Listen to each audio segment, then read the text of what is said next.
കോഴിക്കോട് വടകര മടപ്പള്ളിയിൽ ദേശീയപാത അടിപ്പാതയ്ക്കായുള്ള നാട്ടുകാരുടെ സമരം മൂന്നാം ഘട്ടത്തിലേക്ക്. അടിപ്പാത നിർമ്മിച്ചില്ലെങ്കിൽ 1,50,000 ആളുകളുടെ യാത്രയെ ബാധിക്കുമെന്ന് സംയുക്ത സമരസമിതി പറയുന്നു.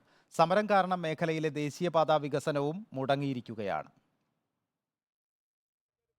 ദേശീയപാതയുടെ കിഴക്കുഭാഗത്ത് 2000-ഓളം കുട്ടികൾ പഠിക്കുന്ന മടപ്പള്ളി കോളേജ്, ജുമാ മസ്ജിദ്, മൃഗാശുപത്രി എന്നിവ സ്ഥിതി ചെയ്യുന്നു. പടിഞ്ഞാറ് ഭാഗത്ത് പ്രാഥമിക ആരോഗ്യ കേന്ദ്രവും പ്രശസ്തമായ അറക്കൽ ക്ഷേത്രവും പോസ്റ്റ് ഓഫീസും ഉണ്ട്. അടിപ്പാത നിർമ്മിച്ചില്ലെങ്കിൽ നാട് രണ്ടായി മുറിയും. ഇത്രയേറെ വിദ്യാർത്ഥികളുടെ സാന്നിധ്യവും ഇത്രയേറെ സാമൂഹ്യ പ്രസക്തിയുമുള്ള ഈ പ്രദേശത്ത് അടിപ്പാത അനവധികാരിക്കുന്നത് ഒരിക്കലും നമുക്ക് അംഗീകരിക്കാൻ പറ്റില്ല. ഇവിടെ അടിപ്പാത ലഭ്യമായിട്ടില്ലെങ്കിൽ അത് വലിയ പരാജയമായി പോകും നമുക്ക്.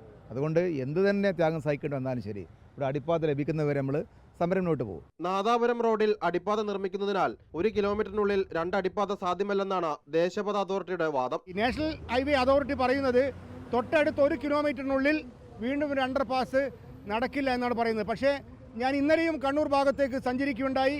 അവിടെ വലുതും ചെറുതുമായ 3 അണ്ടർപാസ് മുഴപ്പിലങ്ങാട് മാത്രം ഉണ്ട്. അതുപോലെ പയ്യോളി ഭാഗത്ത് വരുന്നുണ്ട്. മറ്റ് പല പ്രദേശങ്ങളിലും വടക്കോട്ട് പോയി കഴിഞ്ഞാൽ കണ്ണൂരിന് വടക്ക് പോയി കഴിഞ്ഞാൽ ചെറുവത്തൂർ ഭാഗത്ത്, പയ്യന്നൂർ ഭാഗത്ത് ഒക്കെ 1 കിലോമീറ്ററിനുള്ളിൽ തന്നെ 2-3 അണ്ടർപാസ് വരുന്നുണ്ട്. കഴിഞ്ഞ ദേശീയപാത നിർമ്മാണം നടത്താൻ ശ്രമം നടത്തിയിരുന്നുവെങ്കിലും നാട്ടുകാർ തടഞ്ഞു. റിപ്പോർട്ടർ, കോഴിക്കോട്.